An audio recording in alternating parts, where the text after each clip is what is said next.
Yes po mga kabarangay, muli po isang magandang araw po sa lahat. Wala pa rin po. Yes po, wala pa rin po tayong balita mga kabarangay kung may nagpasa na nga ba ng komento. Komento kontra komento. Siyempre po, bago ang lahat, ako ay nag-aanyaya sa mga hindi pa po nakapag-subscribe sa aking channel. Kayo ay aking malugod na inaanyayahan na mag-subscribe. Pakiclick po ang notification bell at all. Para palagi po kayong updated sa aking mga bagong videos. Alam po ba ninyo mga kabarangay na talagang napakahirap po ng katayuan ng ating mga nanunungkulan. Ano po? Ito po yung mga, hindi ko po sinasabi na nanunungkulan na ito yung mga kongresista o senador. Ano po?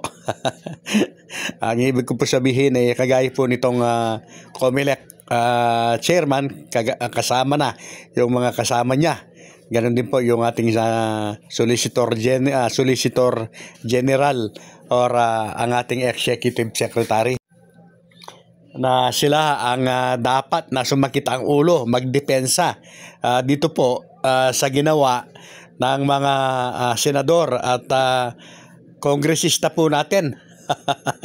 Na halatang pansarili lamang po nila. So ibig ko po sabihin ay napakasimple lamang mga kabarangay, dahil mga appointed lamang kasi itong ating mga executive secretary, itong ating COMELEC chairman, itong ating solicitor general, mga appointed lamang po yan mga kabarangay, na bagamat may sariling mga prinsipyo at may mga sariling patakaran, ay hindi po natin maiaalis na under pa rin po sila ng mga politikong nag-appoint po sa kanila.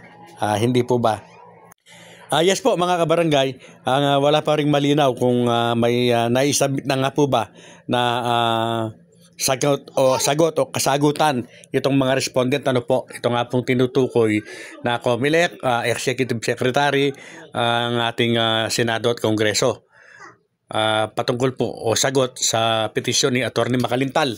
At ganoon din itong si Atty. Macalintal na pinapasagot naman po dito sa kontrapetisyon sa pamumuno po ng Liga ng mga Barangay na si Christina D. Pero ang katotohanan po nito mga kabarangay, hindi na po natin kailangan o hindi na po kailangan ng petitioner itong sinasabi po na temporary restraining order o itong status quo anti-order. Ang hinihiling po nila o hinihintay na talaga, ito pong desisyon na.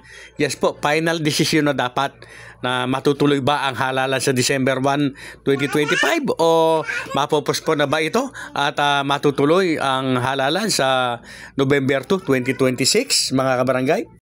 Magiging ganap na batas ba o talagang constitutional itong RA 12232 or ito po ay idideklara muli na unconstitutional. So yan lamang po naman ang hinihintay natin na mangyari mga kabarangay.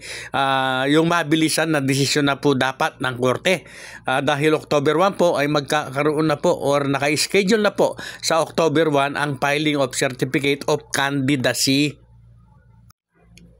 Kaya sana po ay yan nga po tinatawagan natin na bagamat napakahirap, sana po makapagdesisyon na po ng mabilisan bago mag-Oktubre itong ating kataas-taasang hukuman.